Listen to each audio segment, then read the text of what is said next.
Dhe sa po ndoqëm edhe kronikën për promovimin e librit Pas shumë kilometrash, një vepër poetike që përmbledh shumë ndjenja, përjetime dhe një rrugtim të gjatë të autorit.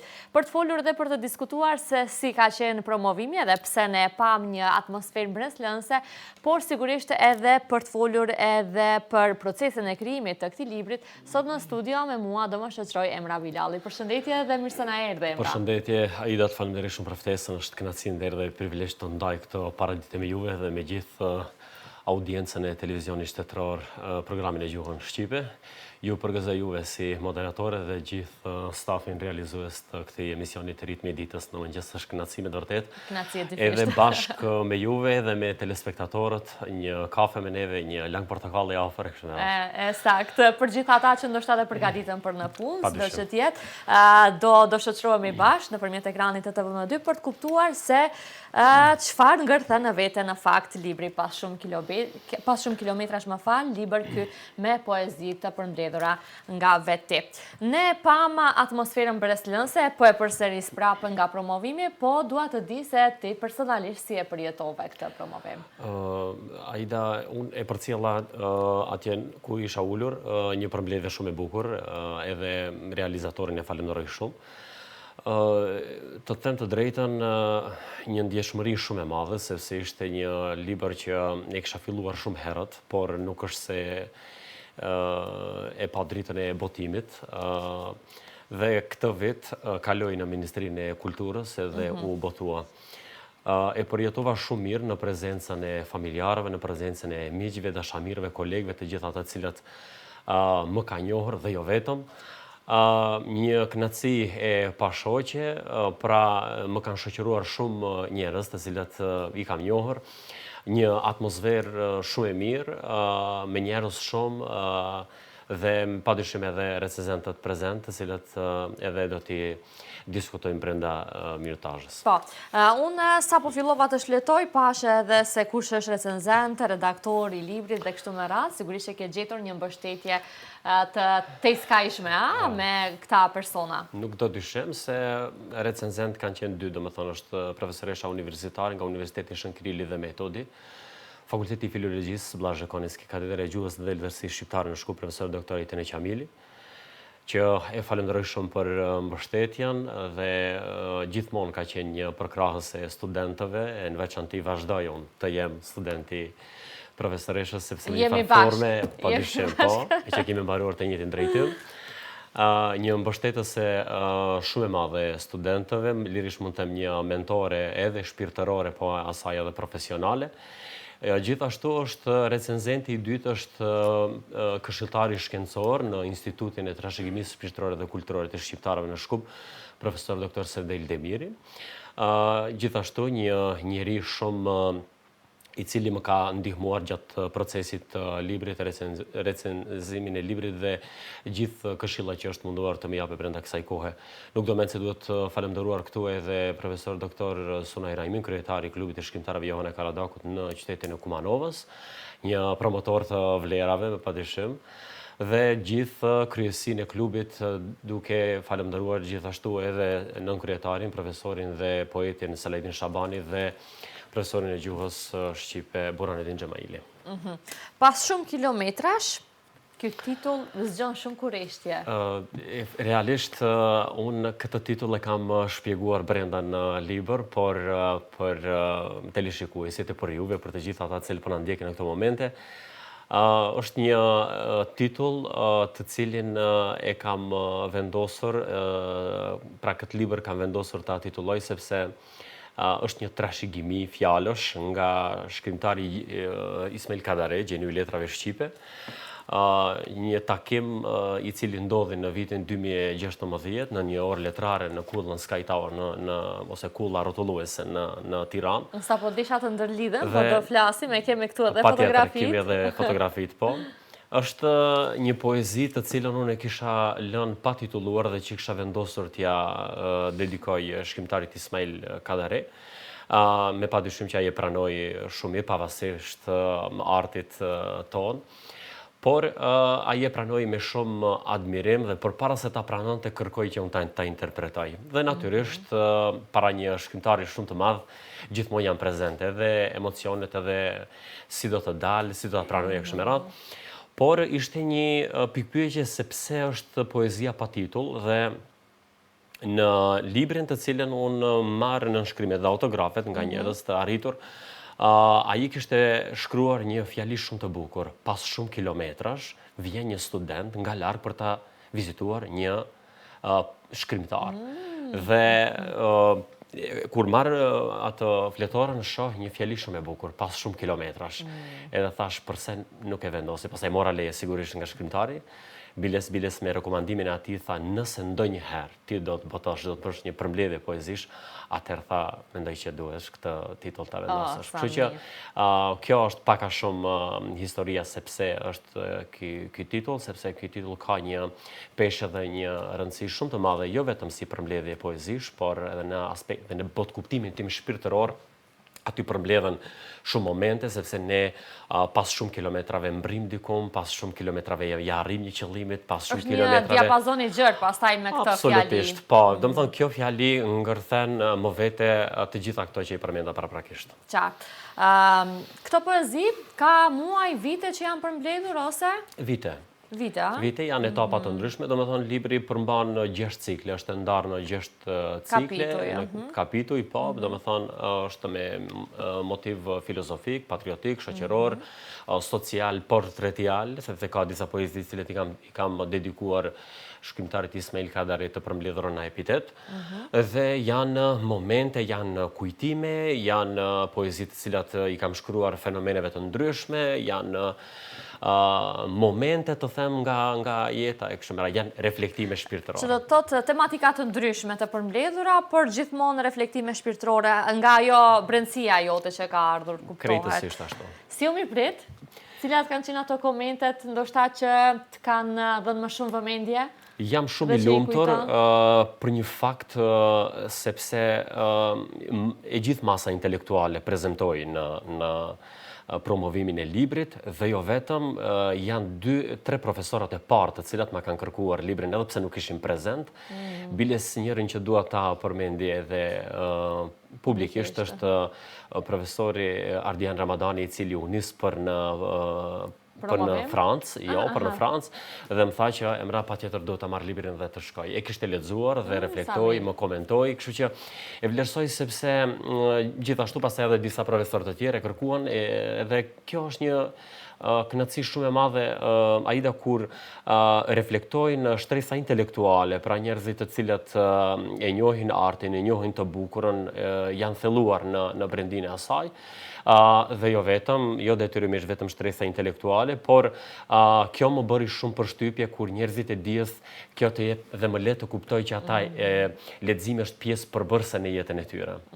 Kjo ishte ajo që më përmbushi më shumë. Po nxënës kishte të pranishëm? Po kishte disa, po duke vlerësuar që ne jemi në pushim, shumica kishin ikur gjithandej, ftesa ka qenë publike, po kishte edhe nxënës. Për temat ne sigurisht që folëm, po a ka ndonjë poezi më intereson që e konsideron kështu si zemrën e librit? Edhe pse për gjithë autorët është e vështirë që të ndahen poezit dhe të selektohen në një farë forme, por? Natyrisht, është poezia Atit, të cilën edhe këtë libër pra ja dedikoj edhe prindit tim të tjerë, që në këtë vit edhe shënon 10 dhjetorin e ndarjes nga jeta, me padyshim që nënësime, motrave të mia, familjes.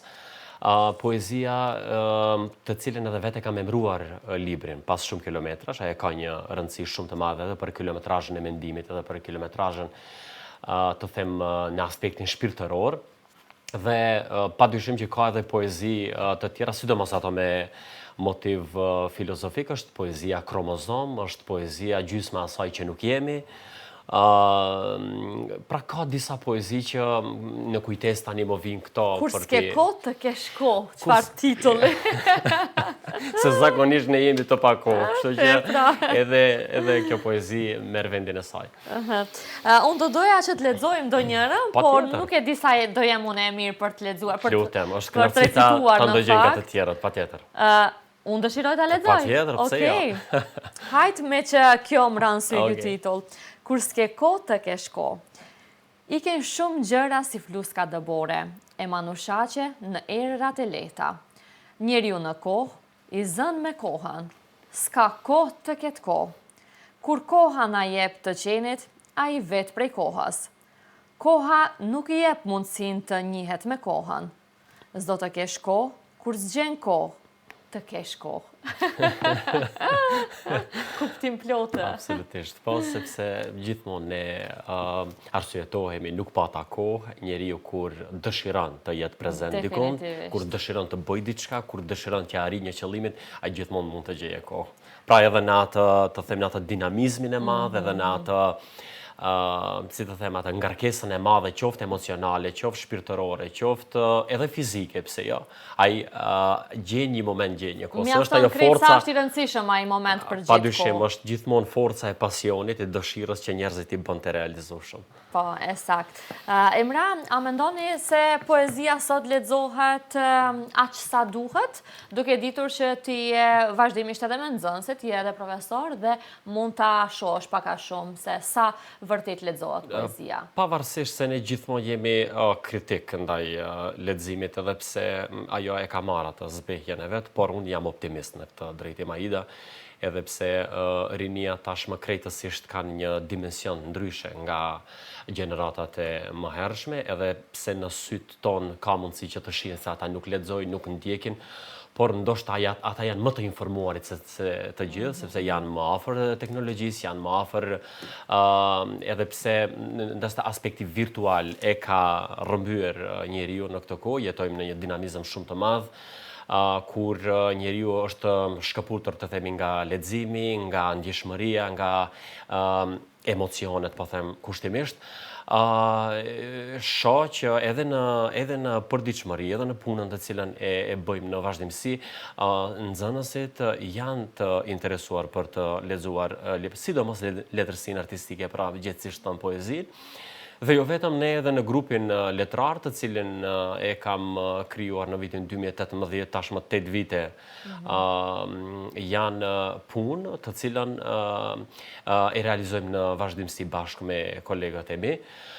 Shoh një interes shumë të madh sepse ne kemi ndarë në 3 grupe, pra në grupi dramatik, grupi poetik dhe ata cilët janë për prozë. Vazhdon një njëjtë interesimi që nga fillimet e biles mund të them lirisht që janë shtuar dhe ata i kemi ndarë në 3 grupe, sepse është e pamundur që ne të realizojmë të njëjtën gjini letrare, ta zhvillojmë në të njëjtën orë. Keni gjetë formën e duhur. Absolutisht, edhe pse për ne është e pak e mundimshme, e lodhshme, por është një lodhje e këndshme kur ne mundojmë ta japim atë kontributin ton sa do pak që mund të jetë ai i vogël, por për t'i frymzuar, për t'i motivuar edhe që leximi domethënë të bëhet pjesë përbërëse në jetën e tyre, të jetojnë me librin edhe jo vetëm të ta shikojnë atë, e jo rëndom siç ndodh për t'i blerë dhe për t'i zbukuruar dhomat tona edhe bibliotekat tona e në prapavi në atje në sfond të dukemi se jemi intelektual, por libri të jetojë me ne, të jetë pjesë përbërëse e jona edhe të reflektuar në bazë të asaj që është shkruar.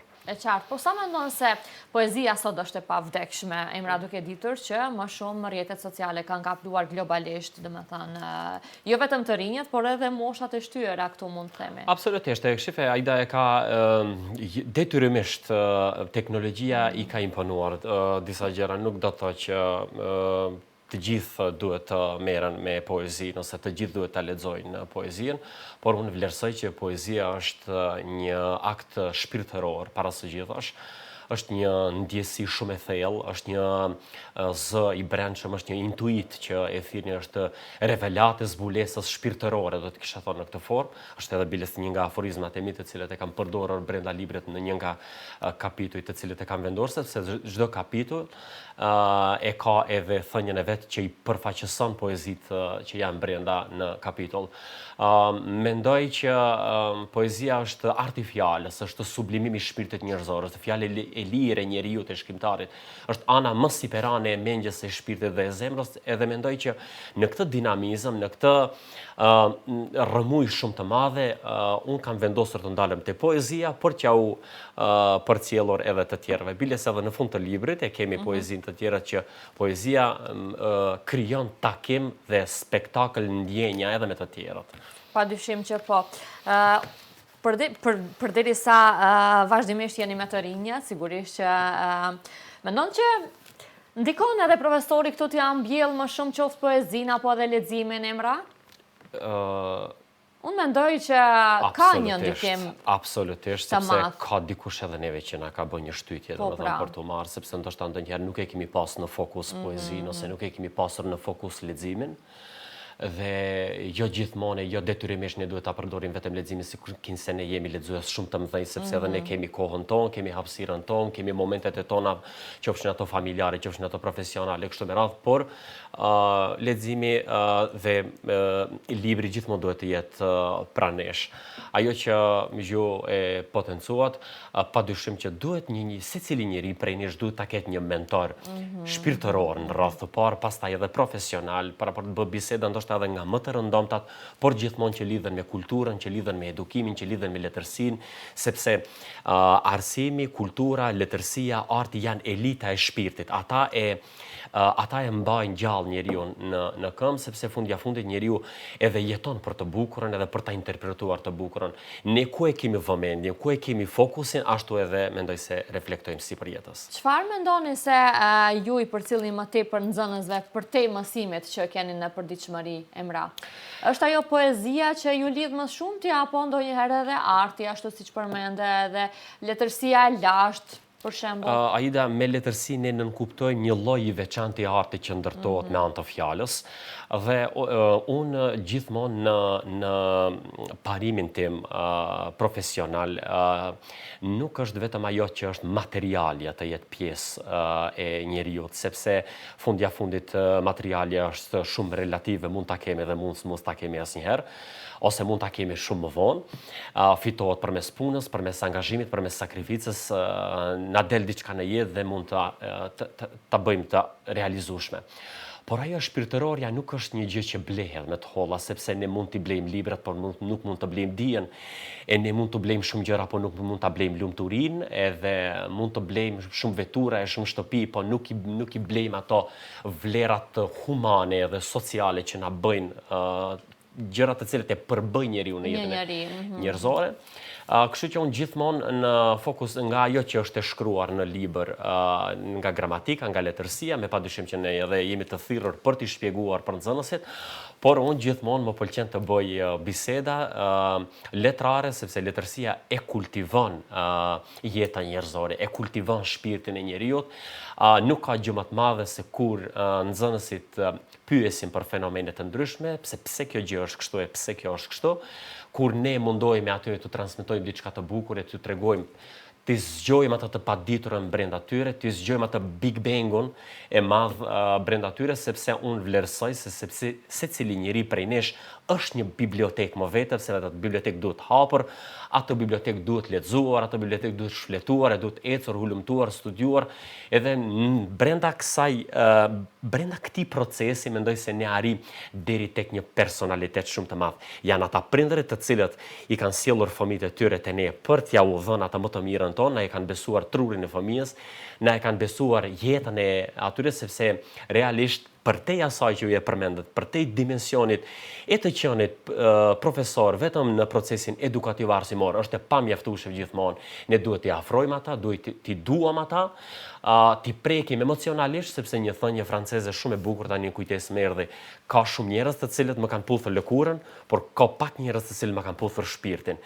Mendoj që mësimdhënësit duhet të jenë ata të cilët e puthin shpirtin e nxënësve në mënyrë për t'i ofruar dhe për të lënë kujtesa në arkivin e tyre shpirtëror, në kujtesën e tyre dhe me padyshim edhe për t'u kujtuar në një farë forme, sepse ka momente të cilat Aida marrë dhe shënoi letra edhe kujtime në mënyrë që t'i kanë gjithmonë me vete në ato kutitë e veta kur t'i hapin t'i lexojnë pas shumë vite, sepse fundja fundit koha ecën, pikërisht po e lidhi me poezinë të cilën edhe e interpretuat ju.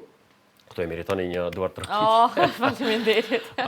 Dhe mendoj që këto janë ato momente të cilat unë jam ndalur, pra reflektoj edhe në bisedat e rëndomta, si po ndjehesh, çfarë të bën të thot poezia për ty, për shembull, e kështu me radhë janë. Në këtë formë, pastaj kur prekni shpirtin e nxënësit, ju automatikisht prekni edhe talentin e nxënësit.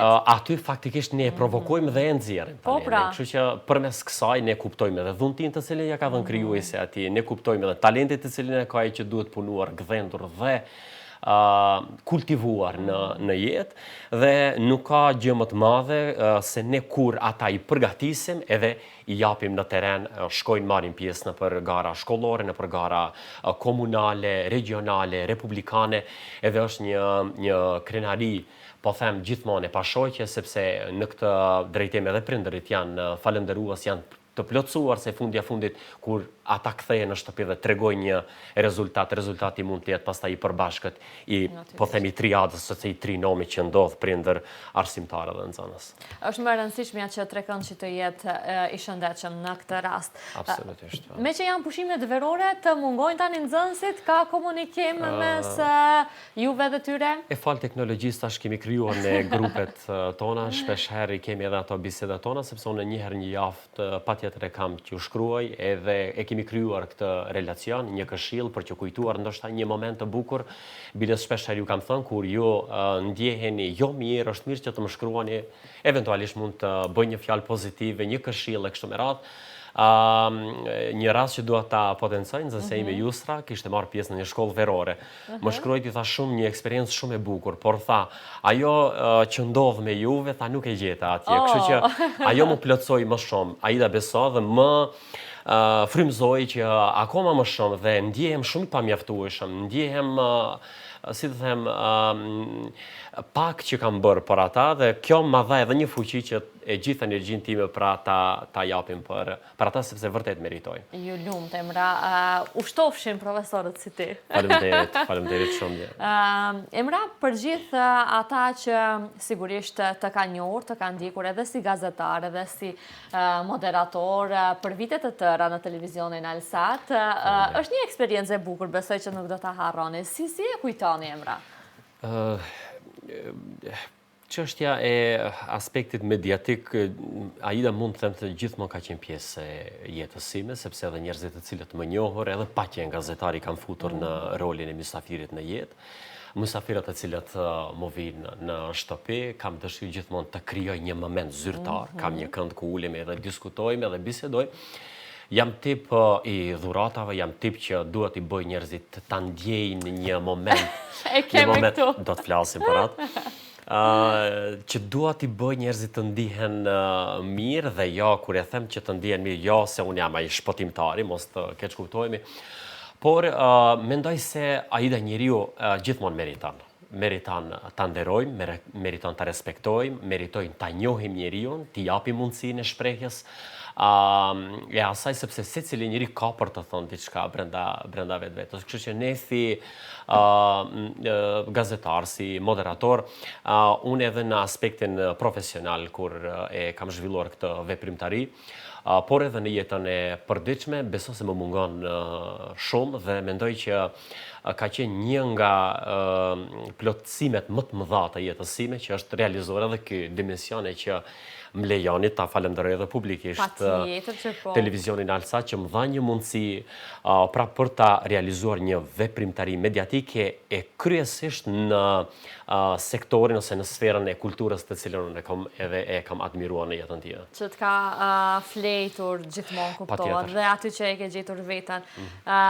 Të mungon, Të mungon, është një pjesë që e kërkon, sepse ne kemi një defekt profesional që punojmë në arsim, jemi mësuar që gjithmonë, biles edhe ne gazetarët e kemi një problem gjithmonë ta vëmë diku një pikë, edhe pse unë e ligjeroj gjuhën shqipe, gjithmonë i ligjerojmë pra drejt shkrimin edhe drejt shqiptimin, shenjat e pikësimit, po nëse kur të gjuhës nuk kemi as pikë as presje.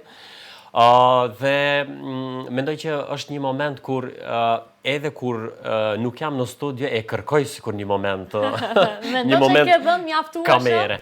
Jo mjaftueshëm, po më shumë se sa duhet, sepse unë i kam mbuluar edhe terenin, e kam qenë edhe në studio dhe janë 5 rubrika që paralelisht i kam realizuar pra brenda javës, ka qenë Këndi i librit, 40x40, ftesë në studio, debati me të rinjët, tereni pastaj, ndjekja e aktiviteteve, mbulimi i ngjarjeve kulturore, kështu që ka qenë një miks, e kam kërkuar këtë, ekskluzivisht e kam kërkuar, sepse kam dashur t'i provoj të gjitha sferat, që kur të dal nga aty mos të më Po që ngelet. t'ka ndihmuar besoj pastaj. Absolutisht, natyrisht që po, sepse thash edhe një herë se e kam kërkuar vetë një angazhim ndoshta pak më ekstra. Çfarë mendon se t'ka dhënë gazetaria që sot e ndihmon edhe krijimtarin tënde letrare? Një pyetje shumë e bukur të përgëzoj për inteligjencën. Mendoj që ka dhënë mundësinë e njohjes çfarë nëmë kupton të jesh personalitet, sepse ne kur prezantojmë, Aida, ju në përditshmëri e bëni këtë punë dhe unë ju vlerësoj për aftësi dimensionale gazetareske, që e sjellni në fokus edhe në promovim pra kulturën edhe njerëzit cilët meritojnë ta kenë hapësirën mediatike dhe reflektoni pra si përjetës me këtë gjë. Më ka dhënë të kuptoj sepse ne në studio nuk promovojmë vetëm në këtë rast promovimin e një libri, promovimin e një veprimtarie tjetër kulturore, por ne në rast të parë edhe prezantoj një personalitet i cili pra vetvete mund të ngërtheje. Ka qenë një fjali të cila e ka ndryshuar botkuptimin krejtësisht tjetër, kam pas mysafirë të ndryshëm, mjek, profesor, inxhinier, dhe nga të gjithë këta e kam kuptuar se çfarë do të thotë të jetë një personalitet dhe si duhet pra të reflektoj edhe si duhet të ketë një qasje, qoftë ajo bashkokohore, qoftë ajo njerëzore, etike, morale, kulturore, dhe si perceptohet në këtë rast. Absolutisht. Sigurisht që ne gazetarët pastaj i kemi dyert e hapura, gjithandej. Absolut, po ne jemi vetë kërkimor, prandaj ndoshta na ban hulumtuesi me ide, dhe kjo ndoshta na ban pak, si të them, më specifik. Ishe rikthyer? Nëse po të jepje mundësia? Me shumë knatësi, me padurim, vetëm mundësisht në sferën e kulturës, sepse është pjesa ku ndoshta unë më tepër është te arti, te letërsia, te kultura, te trashëgimia shpirtërore dhe kulturore, qoftë edhe ndoshta një emision javor të bëhet mirë dhe të sjellë diçka publikut të bukur, po këto ndoshta do ta dëshmojë koha. Por besoj që asnjëherë për të mos munguar të nxënësit, apo jo? Absolutisht, arsimi ngelet prioritar, gjërat e tjerat janë pra që shoqërojnë atë anën profesionale. Kuptohet që po. Emra pas këtij libri, planet? Për ndonjë libër tjetër ose? Jam duke punuar në një libër që ka të bëje me trashëgimi shpirtërore dhe kulturore, gjithsesi me objektet e kultit, por në këtë aspekt e kom ndarë në 3 pjesë, është aspekti historik, kulturor dhe ai shpirtëror. Pra, objektet e kultit si guid turistike. Sepse edhe masterin e kam në atë drejtim, pra është trashëgimia kulturore dhe shpirtërore, është emisioni pikërisht shpirtërorja mes nesh, të cilin e kam realizuar gjatë muajit të agjërimit dhe ato i kam materializuar. Është një punë goxha e madhe me artefakte, me informacione nga më të ndryshme, me gojdhëna. E ke pas problem të gjesh gjithë këto informacione? Pak ishte e vështirë sepse tereni është i lodhur, ju vetë e dini jeni gazetare, është një punë goxha e madhe dhe janë ato objekte kulti, janë objekte të trashëgimisë kulturore, janë objekte shekullore dhe natyrisht njeriu në etapa të ndryshme, në periudha të ndryshme kanë ecur gjërat, kanë ndryshuar gjërat, por ne ato informacione të cilat i kemi pas dëshmitar, po them kryesisht moshën e 3-të, dhe kemi marrë informacione nga më të ndryshme, nga kleri fetar, nga njerëzit të cilët e kanë njohur, nga njerëz të trashëgimisë kulturore dhe shpirtërore, dhe kanë dalë disa informacione të bukura, ne padyshim që duhet edhe përpunuar ato, duhet të rishikuar edhe vendosur në një libër të vetëm. Poezia vazhdon të jetë, natyrisht, në vazhdimsi, por atë ndoshta do ta pushojmë pak në këtë aspekt së botuari, po them, për të marrë me aktivitetet e tjera. Më pëlqeu kjo ide, sepse ne publiku i gjerë mund t'i dim pak historinë ndoshta për këto monumenta, ato çështjet bazike, por që kur i hulumton është krejtësisht ndryshe. Kjo është e bukur sepse e kam ndarë në 3 pjesë, është aspekti historik, është aspekti kulturor dhe ai shpirtëror, me patjetër, sepse vetë fjala trashëgimia shpirtërore dhe kulturore, pra në mes shpirtit dhe historisë dhe trashëgimisë kulturore. Super. Atëherë të mirëpresim edhe për këtë promovim, cili do jetë, ndoshta deri vitin e ardhshëm, planifikohet të...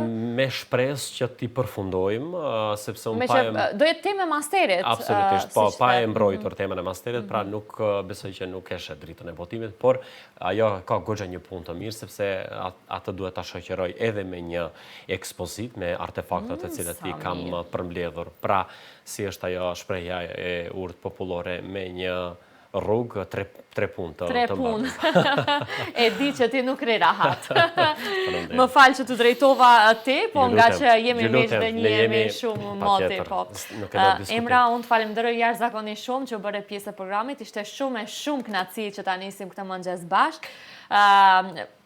Me të thënë, do pim kafe, do e mirë pres pastaj misafirin tjetër, ne do shihemi prapë edhe për kafe. Unë të uroj shumë suksese edhe në botimet e tjera, por edhe ky libër, mezi po pres t'i lexoj të gjitha poezit, duke të njohur afër dhe duke ditur talentin tënd për shkrimin kuptohet, dhe duke parë që ka tematika të ndryshme, por që janë gjithmonë sociale dhe që e prekin shpirtin e çdo individi. Libri është i juaj, ju ja kam besuar vullnetit tuaj për lexim dhe padyshim mos ta harruar edhe dhuratën simbolike që e kisha ndërmend shumë më herët për t'ja udhëruar, po ja që është momenti i saktë. Shumë faleminderit. Të falenderoj shumë, ta gëzoni me shëndet. Shumë faleminderit. Më lejo ta hapi ose jo? Hajde tash. Kujdes se ka mundësi që më ngushtove tani. A mund të ndihmoj unë? Patjetër. Nuk po arri. Është diçka, sa e bukur. Është diçka verore, ndoshta një suvenir të cilin mund të vendosësh shumë. Është jashtëzakonisht shumë e bukur, shumë unike që menjëherë do ja gjej vendin në shtëpinë time. Faleminderit shumë.